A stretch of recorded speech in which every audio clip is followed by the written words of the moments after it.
And that's it. That's the start. Great. That's the start of the races there. Well, hey, thanks for being here, folks. Really appreciate you coming on out to hear this presentation from us here. My name is Michael Allen Herman, and this lady beside me is Josie Eli Herman. We're here to talk to you about building a multiverse. We're going to be talking about world building, and we're going to be talking about both building what is called like a universe and also what's called a multiverse. But whether your world is in either of those things, a lot of the same sort of. We have a lot of sort of the same advice for you. So let's go ahead and let's start jump into it. First and foremost, who are we? Yeah. Do you want to take this one away? Yeah. So we're a married couple. We met doing theater together at Eastern Michigan over in Ypsi.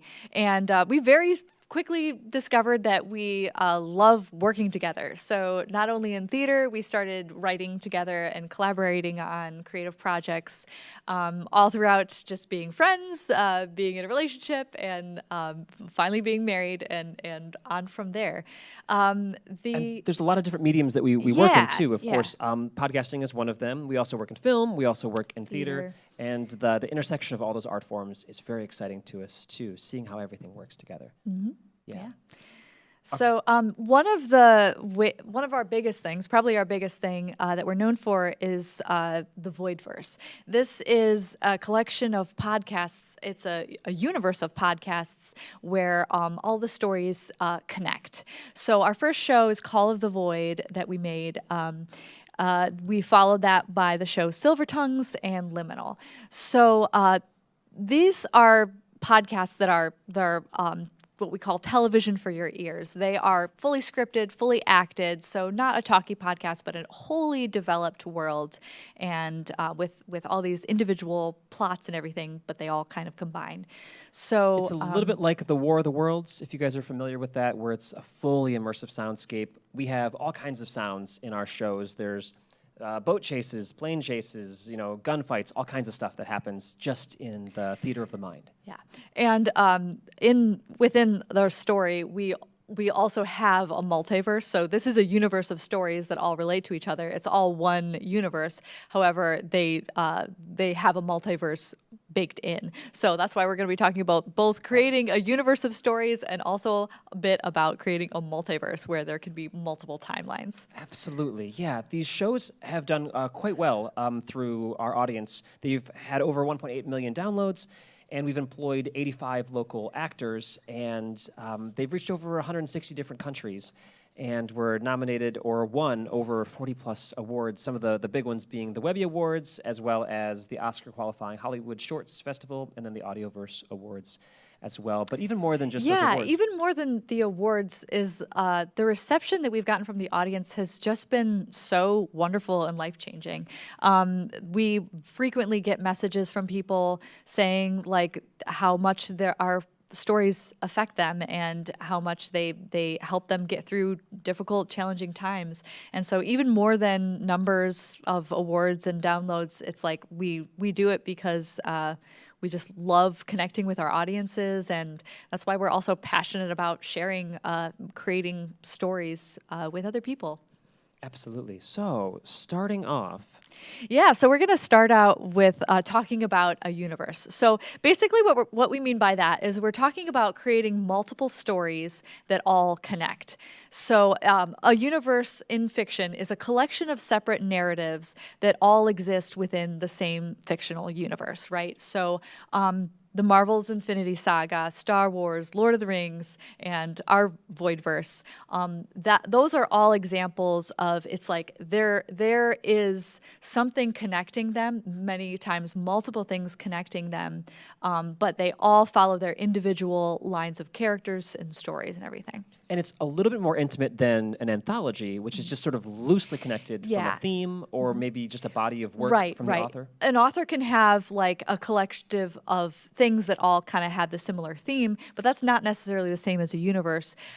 For instance, in Marvel's Infinity Saga, they have overlapping characters. They all are following like the collection and the and what happens with these Infinity Stones, right? And in Star Wars, it's all connected. It's not just a bunch of stories that are in space. It's like these cultures are always like interacting with each other. So it's all one universe where they all overlap. Yeah, right. And why would you want to build a universe? It's a great question. I mean, it's a really fun thing to combine all of these worlds. A writer, you might just like be interested in creating lore, and you go like, I feel like the lore that I'm creating in my mind is larger than just one story. A lot of people talk about D&D campaigns. Like I'm not even like trying to be a huge author or anything. I just want to tell a huge sprawling thing for my D&D fam, or like sometimes it's just like story time. So there can be, your goals for this can be as high as producing a huge thing and sharing it with a huge audience, or just story time with your friends, family. All of it is wonderful ways to share your creative process of creating a Absolutely, story. and the things that we're going to talk about today are going to make that richer and well developed as a result of some of these tricks that we found. All right, so we're going to start by talking about, now this isn't a hard rule, but I will say it's, I would say it's, I would very much encourage this to start with a baseline story. So instead of creating an entire lore behind it, once again, you can do this. Examples of someone who has done this is probably J.R.R. Tolkien, who created Lord of the Rings, and he kind of created with the lore first. However, one of the pitfalls of that I run into all the time is people go on and on about creating a lore and creating cultures and histories, and then when it comes down to actually sitting down and going like, oh, okay, now it's time to actually write a story, they kind of get caught. They get caught up in like, I don't know how to tell an engaging story. I don't know how to like bring all of my ideas into one thing. So we would say start with a baseline story and let the lore evolve from that. A great example of this technique is Star Wars. The reason being, it's like, everything has come from a very simple relationship in Star Wars, right? There's a handful of central characters in the original Star Wars, and it's all about how they relate to each other. It's about the friendships and the connections between Luke, Leia, Han, Ben, Darth Vader, and basically every colorful, crazy thing that's built into those original stories is just made to directly affect someone in the story or to move the story forward in some way. So even the war itself, the central conflict in this story, it really just exists to so that we can have this tension between a father who's lost his way and a son who decides to do the right thing and try to get him back. And it's as simple as that. The baseline, the origins of Star Wars is as simple as that little concept. And all the prequels, all the sequels, all the sideways stories that go in Star Wars have all come from that very, very basic, very small, bite-sized plot line. Because that's something that an audience can relate to, right? Yes. That's a human relationship in a huge, big science fiction world that you can suddenly connect to. You might really love your lore, but the way to get your audience invested in it is characters and storylines that they can relate to. So another thing to think about is why are you making this universe in the first place?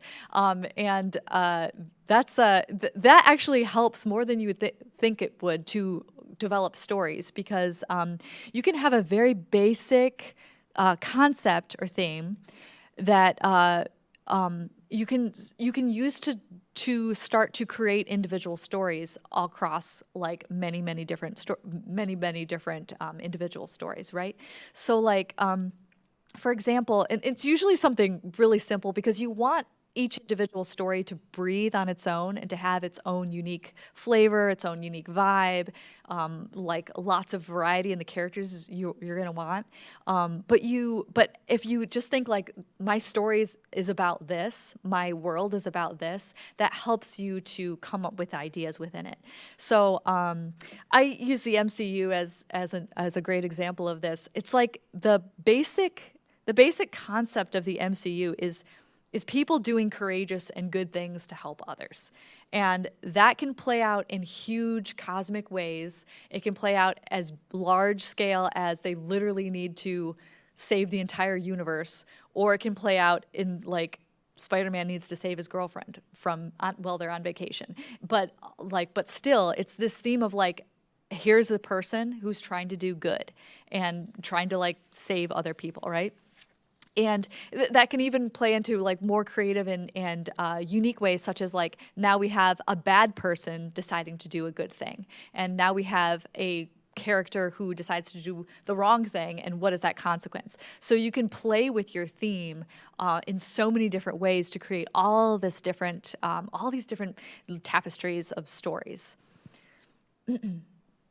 Thing to keep in mind. So you are collecting ideas for your world, you're collecting storylines, you're collecting characters, and you're starting to build it through.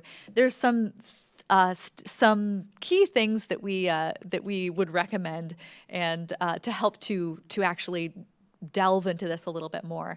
One of those things is to keep your lore consistent. And what we mean by this is that like you can expand your world and you can expand your world, but you can't change the details about your world, right? You can reveal new things, new plot. You can have like plot twists, new information, but be sure that nothing that you're adding to the world is actually subtracting from something that you've already established. So I have a bad example and a good example.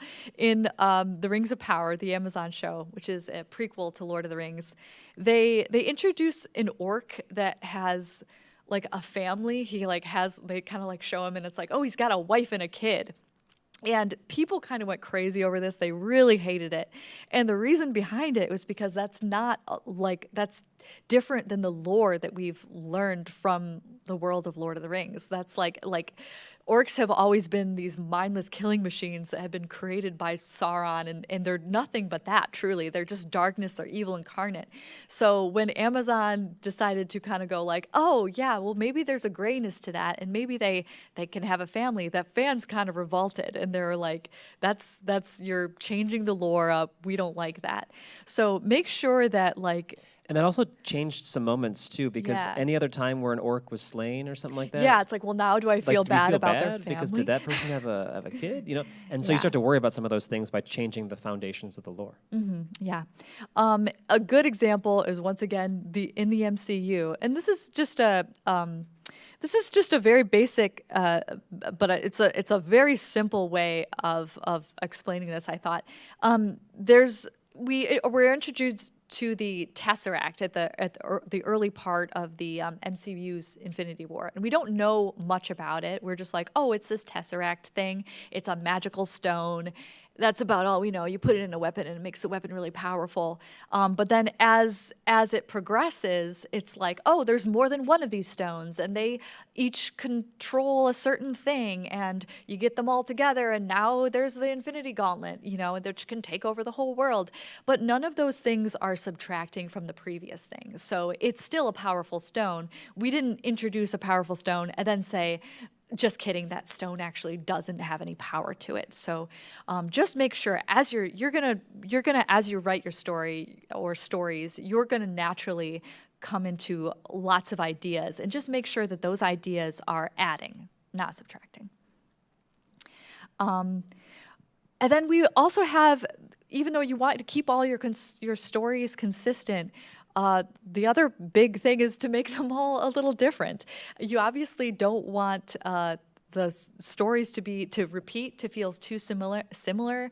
You don't want every one of your main characters to be a young girl who's getting over a vampire boyfriend. I mean, that would just get boring. It would, like, maybe you have a whole like lore of vampires in all these different worlds, but your characters all can't be the same sort of character that's dealing with the same sort of thing.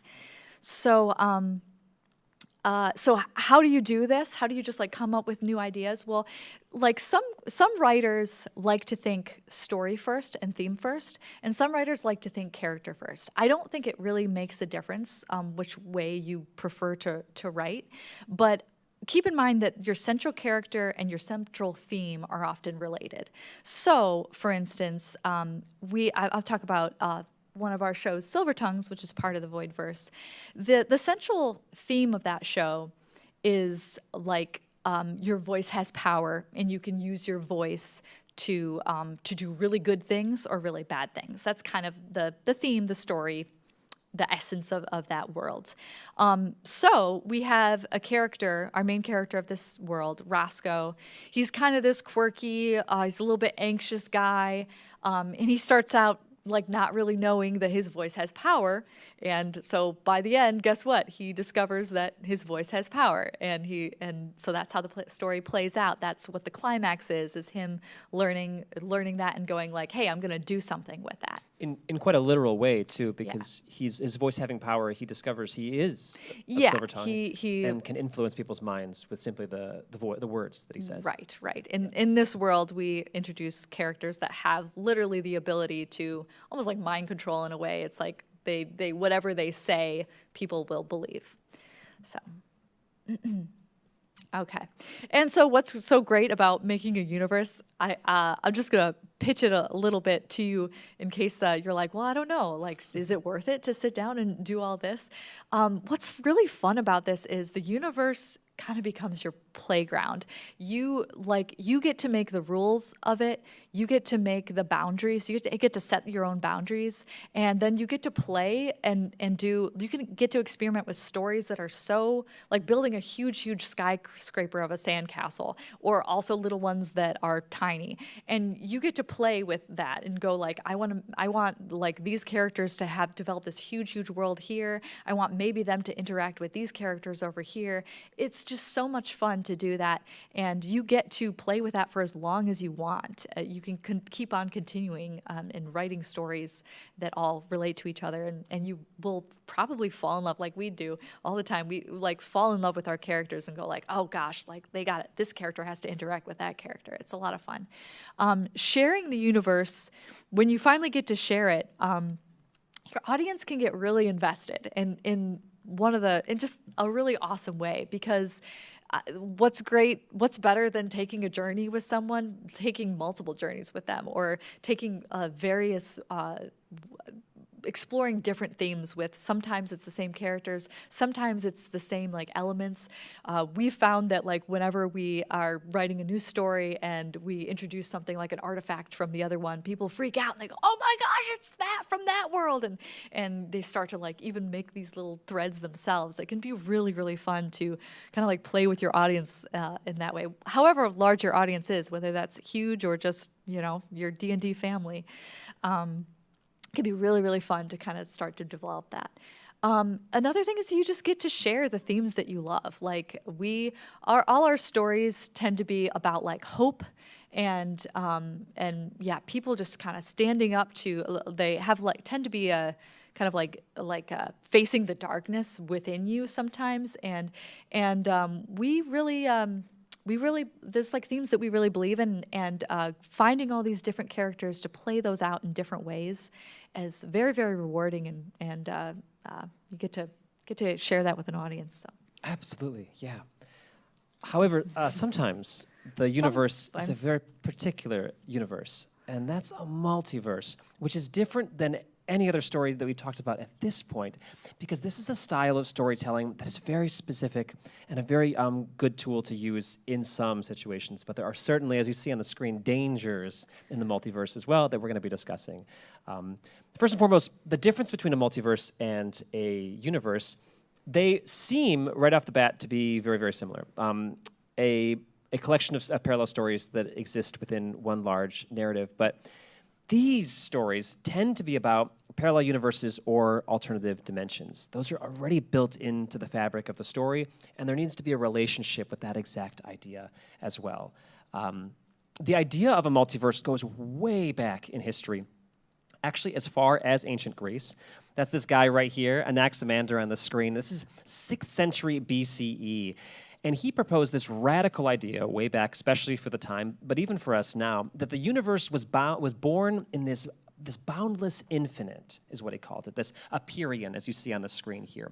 And he believed we were born there and we will once again return there, that all of our existence is just this explosion from this substance, and it's going to return. So instead of us being a special creation and existence, we're a link in a chain. It's this chain that repeats over and over again. We're born, exist, and die, born, exist, and die. And this is the first time we're seeing this idea of multiple worlds happening.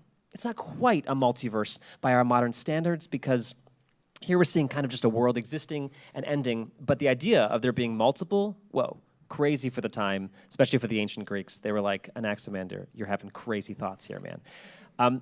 We fast forward to a place where it was not theoretical anymore, but actually practical. This is where science is stepping into the world to have a conversation about this idea of multiverses. And this is 1895.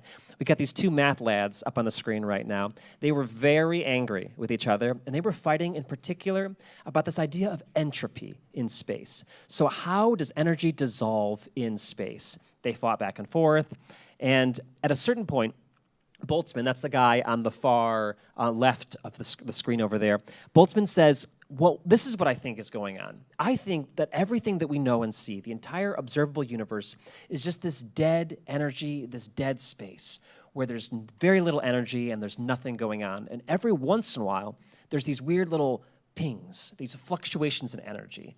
And that is what creates our entire universe, is this fluctuation. And we are just bubbles of fluctuating energy. And there could be more than just our one fluctuation of energy. There could be other worlds, other universes that exist out there.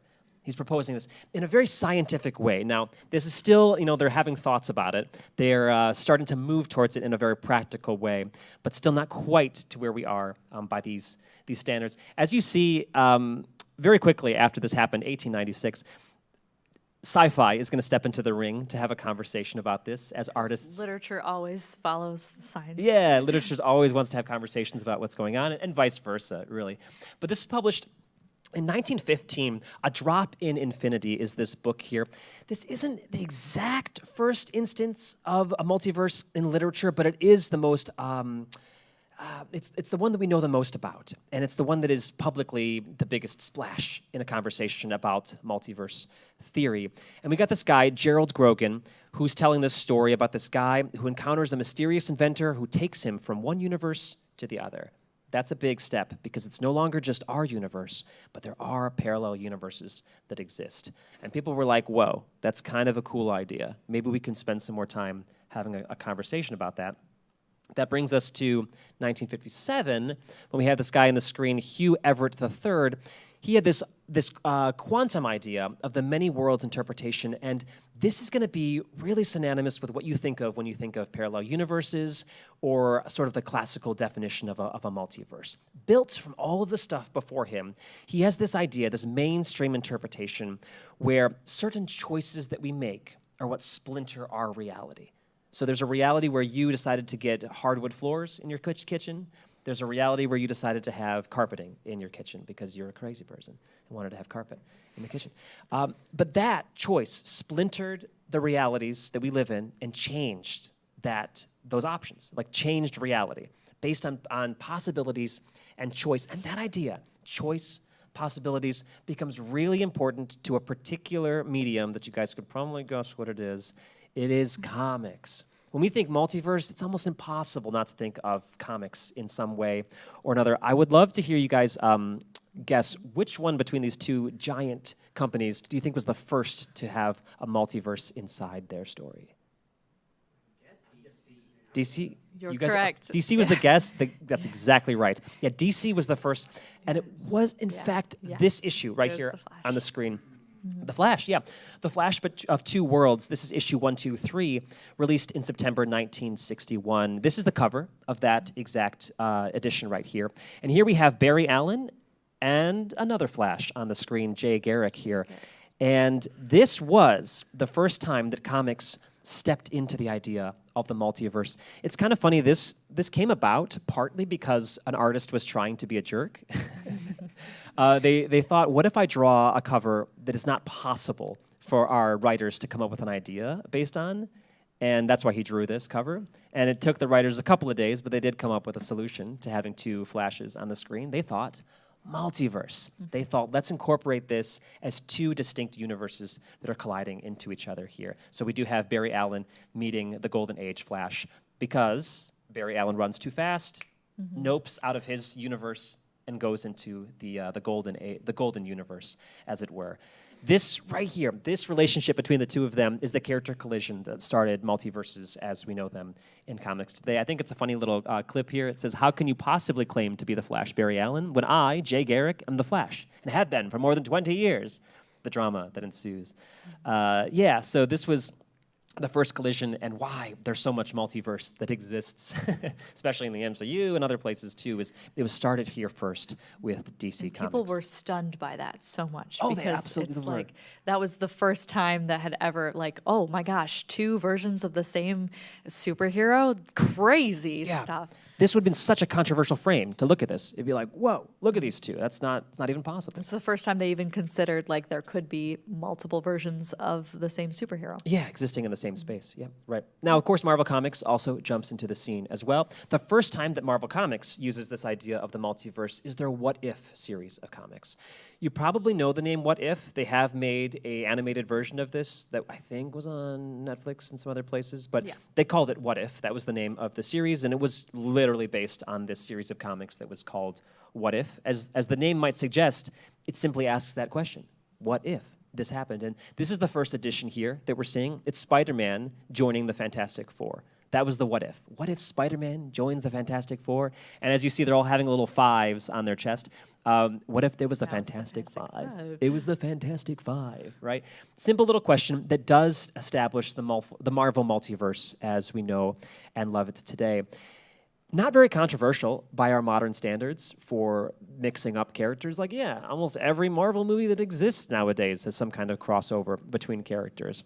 This wasn't the weirdest thing that happened in the What If series. My personal vote for the weirdest thing that happened in the What If series is issue 34. This was in May 1982, where the question was, what if the Fantastic Four were bananas? Literally, what if they were bananas? Not like they went crazy, they were literally bananas. You could see them on the screen here. The Human Torch is a fire banana. Yeah. So they're not the people holding them, they're No. actually the bananas. They are the banana. Yeah, the Fantastic Four are the bananas in their hands. Yeah. The Thing is the rock banana. Of course, we have an invisible banana here for the Invisible Woman, and then a very long, stretchy banana for Mr. Fantastic himself there. That's literally something that was published in the Marvel Comics series, in this What If series, and suggests that there is, in fact, a universe out there where there are Fantastic Four superheroes. Yeah, you heard it here. And then, of course, brings us to where we are today with the Marvel Comics hugely influenced by the multiverse, whether that be in animation, we're seeing the Spider-Verse, or with the MCU proper, where we're seeing of course, Deadpool, but many others, where we're seeing variants on these beloved characters that we're seeing. But it's important to note that right from the very beginning, there's this clear relationship between the worlds. It's not just stories, it's not just a collection of plots, but there's a grounding, there's a connection between what's happening inside these multiverse situations. In our travels, we found there's basically two variants of multiverse stories that exist out there. There's the many worlds method, or there's the branching timelines, and I'm going to talk about those a little bit here. Many worlds just means that there's distinct worlds that exist, and there's a little bit of overlap, but not a whole lot. So Narnia would be an example of this. So in these versions, it's kind of like there's multiple worlds that the author has made, and sometimes characters can travel between them. Right, yeah.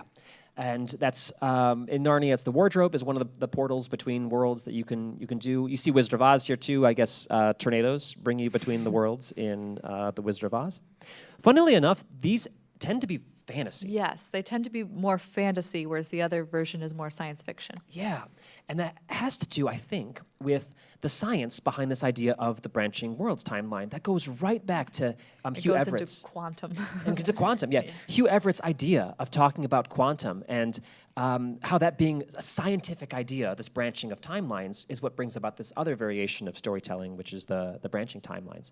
And that's, of course, examples like the Spider-Verse and Everything Everywhere All at Once, these epic movies that show that the choices that we make can have drastic effects on who we are in other other realities, other timelines. And that's what we are coming to find with the ways to tell these multiverse stories. We've also found about 2 versions of these where either the story's about multiverses from the get-go, or it's going to expand into a multiverse of sorts. Shows that start talking about a multiverse. Has anyone seen The One? Anybody in the audience? No? Oh, man. It's a great action movie about this guy who discovers his variant in a bunch of other parallel universes is killing off variants, and it, in this world, gives him extra powers. So they're all suddenly becoming more powerful until it becomes an epic battle between these last 2 variants. But we know it's a multiverse from almost the first 10 minutes of this story. So it can be a deep conversation about identity, about choice, about who you are, not only in this world, but in many worlds. What does that mean to be in many worlds?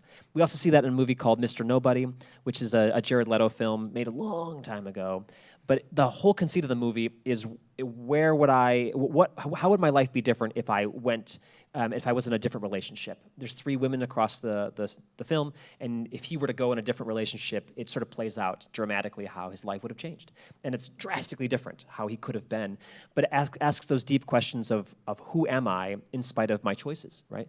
Who am I because of my choices? So we're seeing that idea of choice and identity is fundamental to the multiverse storyline here. Although we also see stories that step into multiverses. As we see, there's Loki here, Loki and the TVA.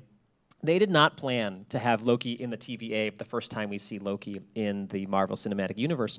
He was just as a rival for Thor. And then later, he joins this weird world of the TVA as they start to expand into this idea of the multiverse. Now, the multiverse did exist, of course, in Marvel Comics, but stepping into this idea in the cinematic universe was certainly a choice. It was a decision to bring Loki into this world and deciding to expand it. We found that those stories are based on the idea of unfinished themes or unfinished character moments. What are things that we're trying to further develop in this character, in this personhood, that haven't been done in one complete story and need additional content to tell stories to? So that's where these stories are coming from. And in the Loki situation, it's kind of cool. It becomes this conversation of how does somebody who traditionally is the villain, traditionally is so broken, finds peace once again and finds even love. He has to mend it with himself first. He literally meets versions of himself and finds who he is by meeting other people, meeting variants. Meeting other versions of himself. Yeah, meeting other versions of himself tells him who he is. Quite a clever idea to dramatize the character in that way. So we also incorporate some of these ideas. Which brings us to our work, which in The Call of the Void, we deal with multiverses. There's this is a science fiction work. It has a character who is able to kind of cross into different timelines, different dimensions, different realities. And so we're going to talk a little bit about our universe that we've created, as well as how that relates to having a multiverse. So the universe of the Voidverse, we say, started with The Call of the Void, and this show it's cosmic horror, it's Lovecraftian, it has this moody, edgy vibe of mystery. It's set in New Orleans, so there's like kind of a colorful aspect of New Orleans to it. However, it's like this dark and a brooding kind of story. As we were starting to develop our universe of stories, we wanted to make sure that each one was very distinct and very different. We wanted to make sure that we had just different vibes that lots of different people can enjoy. So after we did that one, we then went into Silver Tongues, which we call a tropical thriller. It's set on this little kind of Hawaiian-esque sort of island. It's vibrant. It's kind of even silly. It's very adventurous. I mean, Call of the Void is so, like I said, so moody, edgy. In Silver Tongues, there's a man who speaks with snakes, and the snakes kind of speak back with him, kind of in a very Chewbacca kind of way. It's just a completely different vibe. Some people love this show more than they love Call of the Void. Some people love Call of the Void more than this show. But it's just funny. You can start to grow your audience by having different vibes of shows. Liminal is the show that we made after that. It's our latest show that we made. This one is set right here in Michigan, and it's set during Michigan winter. So it's got this coldness, this bleakness, this intense, like, it's about liminal spaces and this lucid dreaming. So it's the kind of intense, nice, nightmare-esque. And so even though all of these three shows have very different vibes, they are all are part of the same universe. They like key elements that happen in one affect things. There's some like pieces that are seen throughout all three ones, and different characters sometimes interact in different ones. So yeah, they're all connected. And our upcoming show is another one that's wildly different from the other aesthetics that you've seen thus far on screen, and that's going to be Amaryllis. And as Josie's sort of saying here, it's like by pushing into a different aesthetic and a different vibe, that's actually one of the ways that we find inspiration to suddenly have a different story. Yeah, there is crossover between them, but it's almost like once we've done one thing, we want to kind of play a completely different side of things. Yeah. That's helpful. And it seems like that would be a little contrary in the world of storytelling, but it's actually the exact opposite. People, they long to have different flavors. They want to experience different things. We don't want to just tell the same story over and over again. We want to challenge ourselves to find a different genre, a different way to say that story, and that's what we found has been very successful in the world of the Voidverse. Of course, there are some serious dangers when using multiverse storytelling, though, and one of the first being that the stakes can often be absolutely removed in the process of telling a story. So what I mean by this is, if there's a reality where we destroyed Thanos and there's a reality where we didn't destroy Thanos, why don't we just go to the reality where we destroyed him and then he never could beat us, right?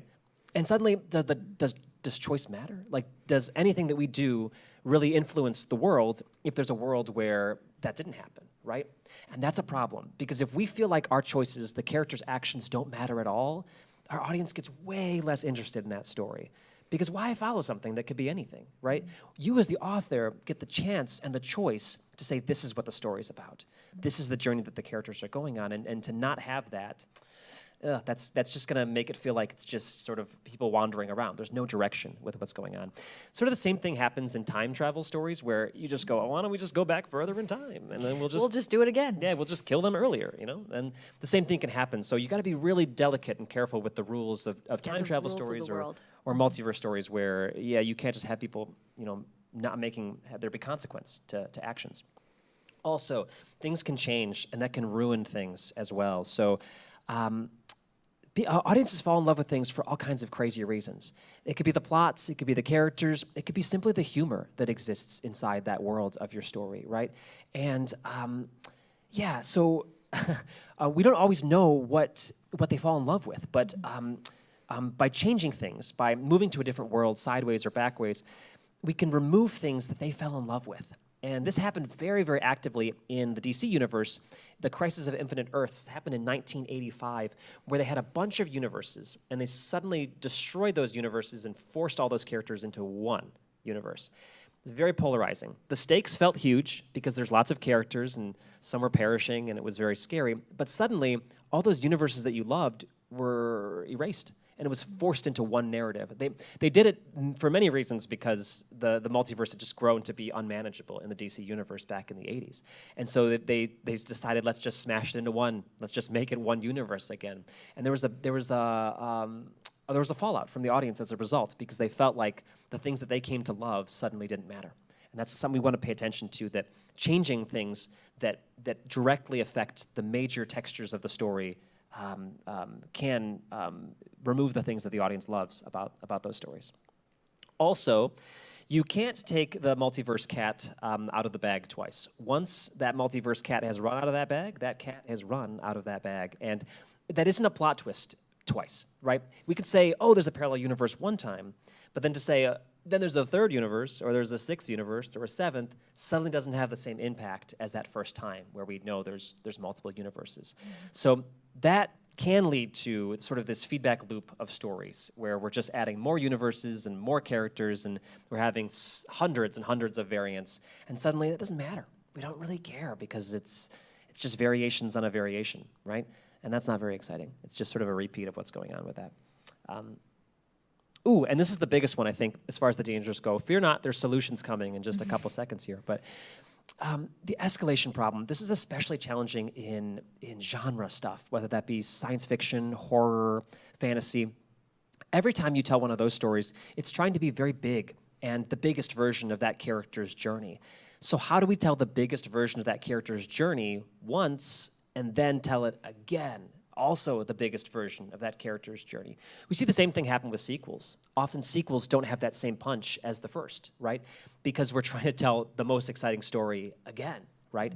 And stories don't always often function that way, where it's the most exciting and then, we're lost. We don't know where to go from there. So that's challenging. This is such a challenging issue that we see the greatest minds across mediums struggle with this exact idea. How do they tell a story bigger and bigger every time, but still keep it in the fabric of one multiverse? Yeah, there's also one more thing that I don't know if we added this, but also considering that when you have different worlds and there's different versions of different characters, your audience might be in love with a certain version, and that version might belong in the world. And if you then kind of replace that character, that character isn't going to have the same effect. So when we were writing The Call of the Void, one of the versions of the ending for the whole show was that our main character, once again, this is a multiverse story, so our main character, we considered her dying, and then kind of like they find in that process of that, they found another version of her that replaces that version, and now she kind of like reconnects with all the other characters. And we almost went that direction, and then we were like, oh, wait a minute, that's so unsatisfying, because she's not the same person. She didn't go through the same things. She didn't make the same choices, some of them dark choices, but like, can she be the same person that the other characters love, have grown to love? And the answer is no. Yeah. Like, you can't, because they didn't make those choices. Yeah. It's the same person, but it's a different universe, right? And that is not satisfying. It's not satisfying to an audience. Fortunately, we do have some solutions over the course of making the shows that we've made and just consuming multiverse content that we love. But consistency, guys. Consistency is a thing that we think is absolutely essential. We need anchor points inside this wild multiverse, infinite combination of options. What is dangerous needs to stay dangerous. What is moral needs to stay moral. What is beautiful needs to stay beautiful. What we mean by that is, if there is something in the world that we've established as a dangerous thing, it can't suddenly not be dangerous. Now, I know there's a version of the universe where that dangerous thing might be a very cute and cuddly thing, but that's not going to have the same sting that we need inside our stories. We need there's something to stay dangerous. And it kind of negates everything that you've done previously. Yeah, there's another example of that. Do you want to talk about the how we were going to do that with night gaunts? Oh yeah, I think we have that a little bit later. Yeah, we'll talk about that in a second. Coming on in a second, I but think. Yeah, same idea with the thing with moral stuff. Like, if something is moral in this world, that needs to be moral in the stories that we're telling. That is a fundamental. Gosh, I can't say the word. A fundamental. There it is. A fundamental anchor point that exists inside this world. We need that to be part of the storytelling. Yeah, that's one solution. Another is appropriate dangers to match that story that we're telling. So, Spider-Man's a good way to think about this. Spider-Man is one of those sort of street-level heroes. He's there to take care of his friendly neighborhood. He's the friendly neighborhood Spider-Man. And it's not his job to go take care of like the universe 3 over, right? That's like Captain Marvel or somebody else's job to take care of. The dangers and the fears match him. That doesn't mean we're not going to go see Spider-Man. We all want to see the new Spider-Man movie because we're excited about that danger that matches him there at that journey. And keeping that in mind with our characters, what can they handle? What is scary for them to face, but not so big that it's breaking the world and it's stepping outside of where they belong? The same goes for the hopes and fears of that character.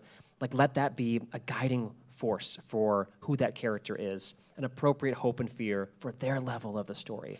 That'll fit in the multiverse. Speaking about how things, that the previous one too, it's like your audience will go in for something, even though the danger is smaller than the entire universe being obliterated or something like that. If the fear is something that feels like your main character can't handle, then they still will go in for it, and it'll feel like the biggest thing in the world, even though it's not. Yeah, absolutely. Great. Another solution is to maintain those character arcs that are essential to who that person is. And we can't just change the character based on it being a new universe. I know that you can. You have the ability as a writer to do that. But if we just suddenly change how this person feels about a major character, that changes how they feel about the world, how we feel about the world. So if they're developing a certain way, they're learning something, that needs to be a grounding foundation for that character as well. How that's played out in some of our stories. Yeah, so we have these creatures that we've introduced in the Call of the Void. They're very much based on Lovecraftian creatures. They're called night gaunts in our world, and they're these powerful cryptids. They are established initially as being almost undefeatable by like a human. You kind of need like to have a supernatural thing to defeat these things.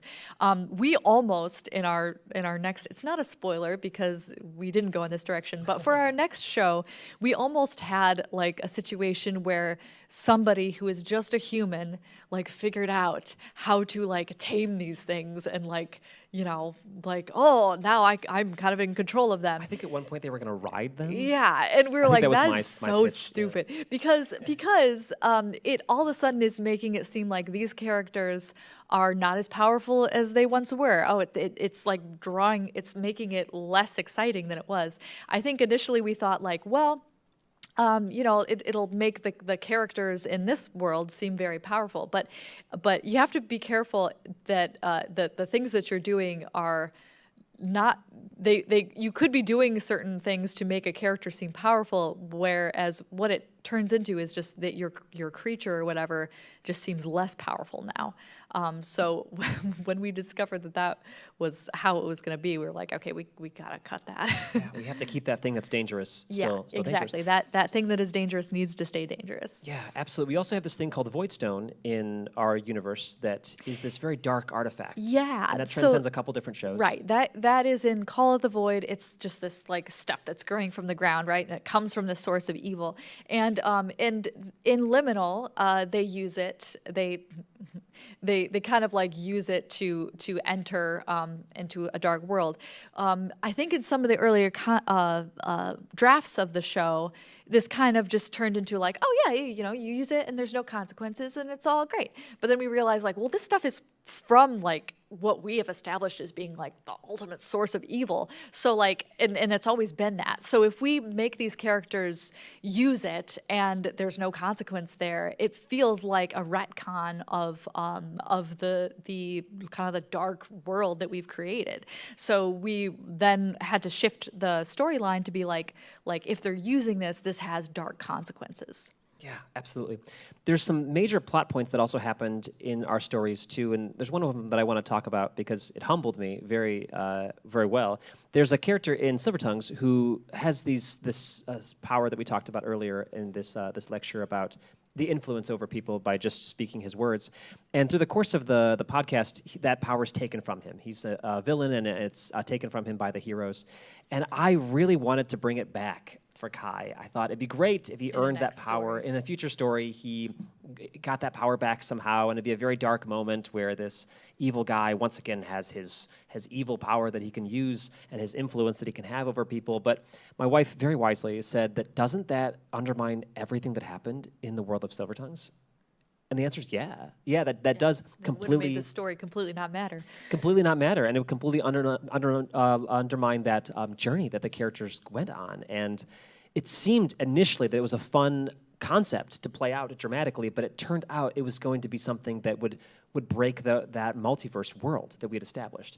And that would be a problem. That'd be a problem for us to then have to like retcon or try to figure out after that. It just wouldn't be as satisfying of a world if there wasn't that permanence, finding those things that need to be anchor points that exist inside the story. Apart from those anchor points, those emotional anchor points, or those character anchor points, a framing device also a great way to establish there to be some sort of consistency in the world of the soup of craziness that happens in a multiverse.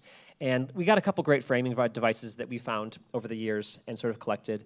And one of those is some sort of watcher character who just sort of observes what's happening, keeping track of the multiverses. That's very much that what-if formula. Literally a character who can see the different realities. That's somebody who can provide some sort of frame that exists, right? Similar but different is this idea of a central hub, where there's a place that they can go that exists sort of outside of time or space. And a great example of that's the TVA in the Marvel Cinematic Universe. That's literally a place that controls the multiverse. That's like their day job. And so them having to deal with that, it stands as a framing device as well to sort of keep track of how many different universes there are and to literally police them as they do in the TVA. A more creative one than just those two being sort of hubs is following the hub through a character, like letting that character's journey be the guiding force for that narrative. We see this in the Spider-Verse done very well. Miles Morales is the one who leads us into the Spider-Verse. He's the one who we walk with and as we discover how complicated this world can be. We hear like, little pieces of like there's more Spider-Man, but it's him, it's Miles who sees that for the first time. We walk with him into that Spider-Man HQ and see all of the different Spider-Men. So that's a way to sort of unpack and make this massive infinite manageable because we have a one perspective walking into the room and seeing what's going on there. Overall, the use of this like multiverse technique to tell a storytelling is so powerful and it's very, very useful, but it does need to be used with intention and with function because we don't want to just tell stories that step into the multiverse for fun. We want to make sure there's a narrative reason for that to exist inside of our stories as well. We believe the best way to start with that is to have one complete story that feels like a complete beginning, middle, and end, and then to sort of step into what else can be explored inside that universe or that multiverse that you want to tell. Yeah. We have some time here for some questions. We want to start off 2 questions between the two of us, but do be thinking about some questions if you guys have them in the room there. The first is, how do you choose what story to tell next in a chain of stories? Do you want to ask that one, Vic? Well, yeah, so this is kind of like building a universe of your own literature kind of question. And I think the way that we might have mentioned this briefly, but I think the way that we sort of have done that with our shows is we made Call of the Void, and then we thought, well, that was fun, but it was very dark and very heavy. It's like literally about intrusive thoughts, suicidal thoughts. It's very dark. So then we thought, like, well, how about a fun one next? And so we just set out to make like the craziest, funnest, weirdest story we possibly could. And we thought, like, can this be part of the same universe and stretch the boundaries in comedy and almost like silliness, while still kind of having like deep themes that we want to tell. Yeah, so just sometimes just as simple as like try to make something the complete opposite as the last one that you made. Yeah, absolutely. And that idea didn't come completely out of nowhere. We sort of modeled it off of, once again, the MCU, where we saw things like the Guardians of the Galaxy, especially the first one. Very silly. Yeah, it's crazy that part of that, in all of the Infinity War saga, we get something like Captain America and then Guardians like Winter Soldier. Yeah, Winter Soldier very and Guardians war of drama. of the Galaxy exist in the same universe. It's kind of crazy that somehow they can combine those. Yeah, they do, and you have to like still be true to who those characters are. That's why there's so many like quick little like quibs between characters, especially in group scenes. But yeah, there's something about the diversity of ideas that's fun, and it's really delightful to explore. Another good question here is, how do you find the overlap in those stories? So you're piecing together the universe. How do you find those overlaps? Yeah, this is an interesting one. Once again, we'll talk about something from what we wrote between Call of the Void and Silver Tongues. We were writing we were in the process of writing Silver Tongues when we sort of felt like the story needed some kind of conspiracy theorist person to explain some stuff. So it kind of came from what the story needed, what was necessary in the story, and we realized we already had a character like that in Call of the Void.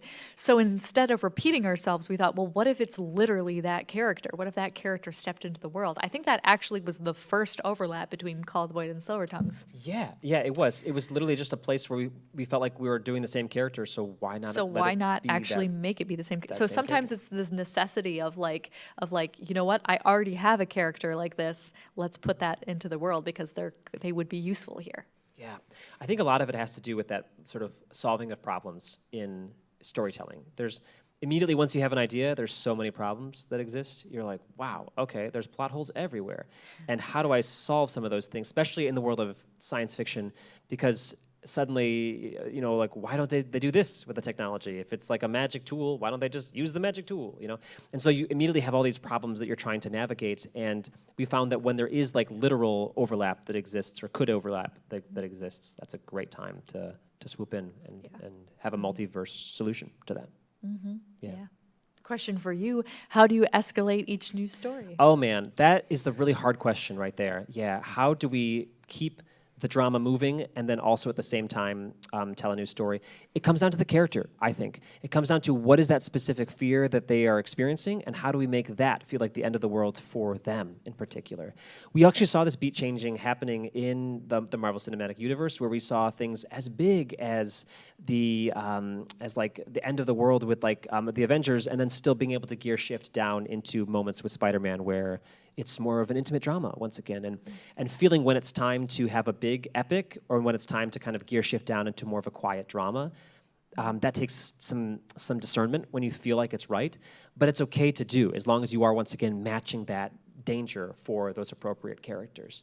It would be very boring if it was like the super team of the Avengers doing a very small domestic situation, I guess, unless it was a comedy of some kind, but that doesn't feel satisfying when we know that they can do so much, right? That has to match what that team is. So yeah, I think you look for the character who is struggling. We look for the character who's going to be most in peril because of the state of that multiverse world, and then we move in that direction to try to solve that problem. I will be honest with you too, you can also use your own personal interests to say, I'm interested in this sort of story next, and trusting that instinct is often the first audience that's going to be experiencing that. And it's a good instinct. When you feel like, I want to tell this story, usually there's somebody else in the room who's going to be connecting with that story as well. Yeah. How do you keep track of all the details in a universe or in a multiverse? Oh man, that's the question. Yeah. I guess writing them down is definitely like step one. We have to deal with that a lot. Yeah. We're like, what happened to this? Very easy, and even in just any story, to forget the details that are happening, but especially when there's so many worlds that are happening all at once. Whew, yeah. Good journaling. Yeah, got to have a good note-taking system or a way that you can catalog the timeline. We do backstory work a lot.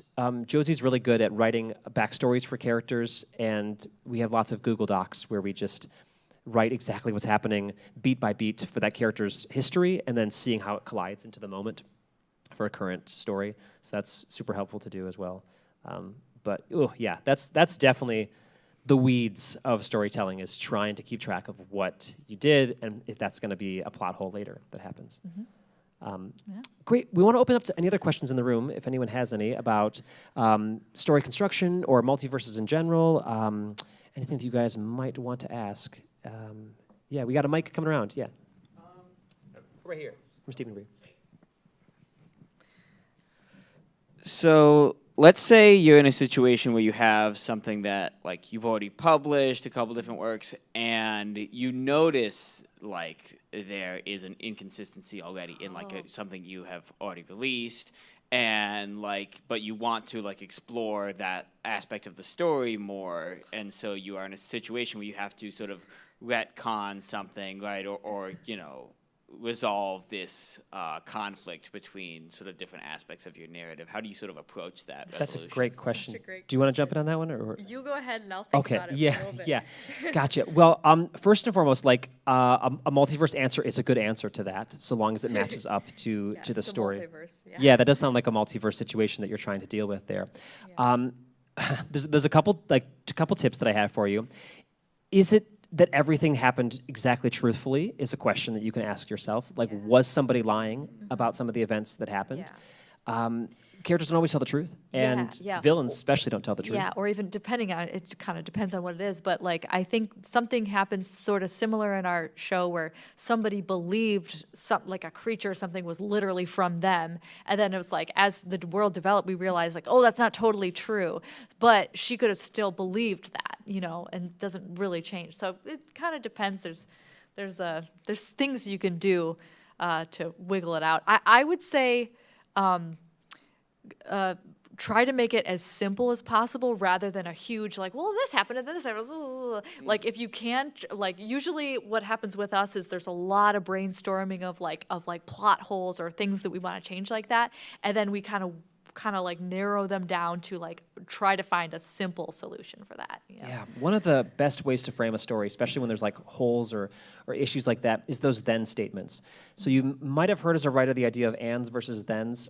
Ands are a little bit dangerous in the world of storytelling because it's just like an additional thing that we're throwing into the world. Like this and this is happening.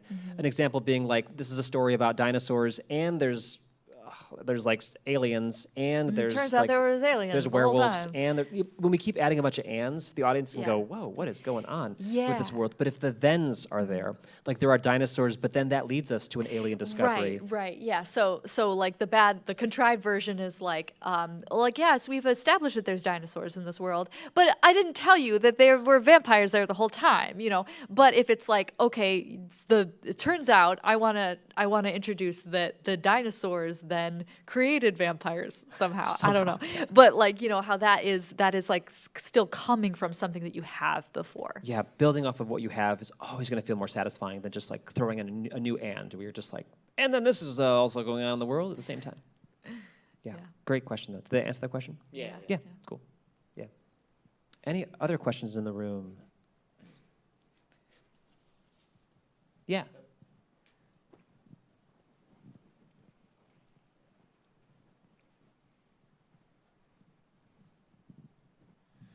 For someone who hasn't delved into your Voidverse, where would you suggest they start? Oh. That's a great question. So what we do with our shows is we do make them standalone. So if you were to stumble across any show in the Voidverse, it would still be a very satisfying story. But it is even more satisfying when you listen to all of them. I would say that The Call of the Void is probably going to be your first step into the world. The Call of the Void is available on any streaming service that you could find a podcast. They all are. They all are, yeah. So it's Spotify, Apple Podcasts, Stitcher, all of them. Like any podcast that you could, any podcast streamer that you could think of. Yeah. That is the longest story. It spans 3 whole seasons. So, Call of the Void, while it is sort of like the linchpin, the like anchor point of all of our stories. So I would always recommend there. If you're just like, it sounds good, but it's not. It's like I want a little taste. Silver Tongues or Liminal. I would say Liminal probably is it's the shortest one, but it's a really good delve into like what we do, what our stories are like. That's true. It's very punchy. It's just 4 episodes. It's very punchy. And it's like 2 brothers trying to save their third brother who's stuck in a nightmare dreamscape. And it's just 4 episodes where it's just go. It's an adrenaline sprint to the end there. Yeah, absolutely. But that's been sort of a challenge, to be honest with you, as well, in making the Voidverse, where we want the stories to be satisfying by themselves, so that you don't feel like you have to listen to like 600 hours of something just to get the next, to feel like you can even understand what's happening in the world. Because some people like Michael's mom loves Silver Tongue so much. She's listened to it so many times. And like the other ones are a little dark for her, but she's just like, oh, this show is great. And so we want to make shows that different people can enjoy, and maybe just that one show is all they need. Yeah. The way we found that is really in character introductions, if I'm being honest with you. When we introduce a character who people already know, we don't want that character to come out of absolutely left field for people who've never heard them before. So that's been sort of a challenge to find a satisfying introduction to a character that is both loved and also new, to some people. So that's sort of a challenge. But I promise you, you could listen to any of the narratives and enjoy what's going on there.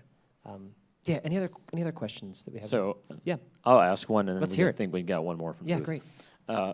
Put you on the spot here. Other than your own material, what do you listen to? Oh, we listen to so much. The audio drama medium is incredible, and there's so many shows to listen to. If you've never heard a fiction podcast before, they are really a treat. And some special shout-outs that I want to say. We're Alive, probably? We're Alive. Yeah, Casey Wayland, they call him the Steven Spielberg of the audio drama space, and he's unbelievable. His stuff is incredibly immersive, and he was one of the first inspiring ones. His is a zombie apocalyptic story. It actually precedes Walking Dead. That's how long the show That's has how been long it's been going. going So it's on. like one of the first original like long-spanning zombie apocalyptical. Yes, and I believe he's over 1 billion downloads. Yeah. He's an incredible artist. And his stuff is really high quality. It's really good. He's also, I think he's an ex-Marine He is, or yeah. ex-Marine, ex-military. So he has a lot of really cool details that are just very. he just like really has obviously has done his research, and he just really knows like this like war aspect. Really cool. Also want to shout out Q Code is a wonderful company that produces lots of really cool immersive audio shows. They have The Last Known Position is a really cool mystery about a sea monster. That one's also kind of Lovecraftian. Very Lovecraftian, and it's a wonderful immersive soundscape. Q Code, you can't go wrong with the shows that they're doing. Also, some of our fellow indie creators that we love who made the White Vault, Yeah, the Fool and Scholar productions. Unbelievable too. White Vault is very much inspired by The Thing, you know, that Lovecraftian story about this strange creature that arrives at a research facility in the tundra. And their story is very much inspired by that same kind of landscape and those same kind of characters, and they do a great job with a doppelganger story. So what's cool about the medium, especially with horror and mystery, is you imagine these characters. You imagine these horrors yourself, and they can get very personal as a result. You know, you hear a sound, but your brain fills in all the details, so it can be so chilling to experience one of those shows. In some ways, it's like even spookier than a film because you're just like, it's in my mind. I'm imagining it all. Yeah. There was one other question back the back of the house. I have a question for you. Absolutely. So my question is, you've written so many fun characters. It's kind of a two-part question. Great. Which of the characters was your favorite to create, and which of the characters that you voiced was your favorite one to voice? Oh man, really good question. It's so good. Our favorite character to create. Do you want to like try to say that on three? Like three? Wait, I don't know. You Is don't it know the it? same one? We could. Yeah, let's try it. Well, Three, two, to create? one. Yeah, Fargo.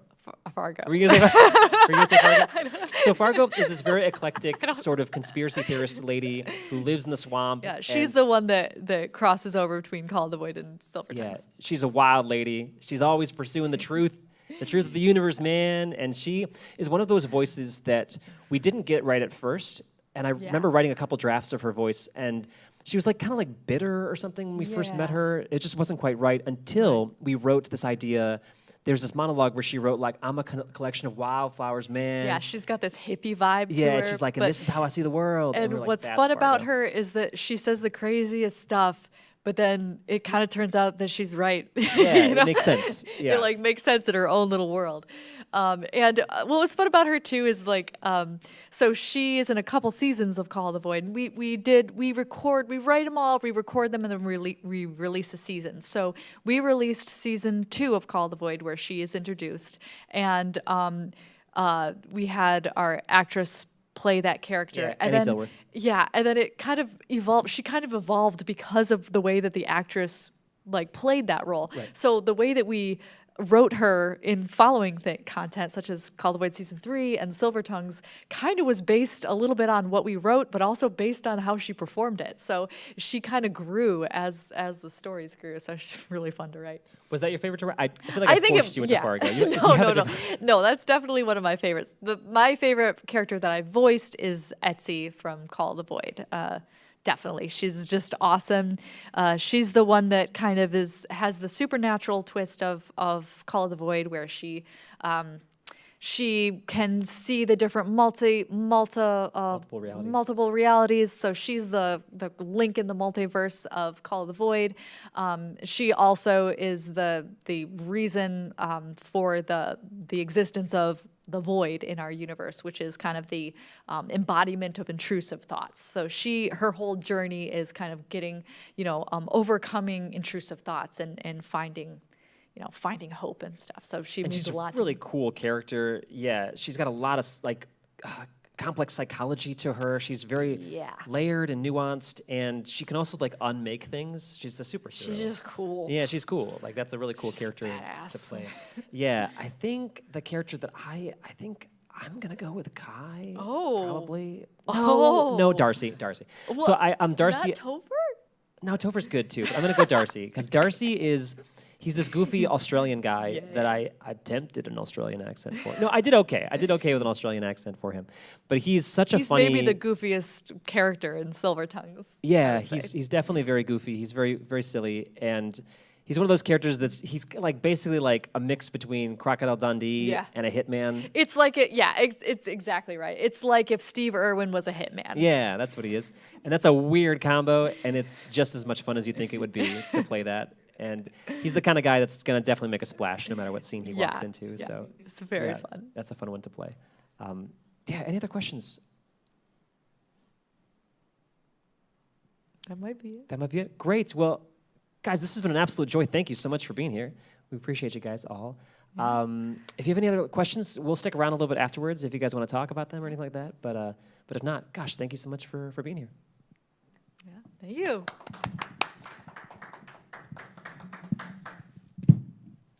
Nice.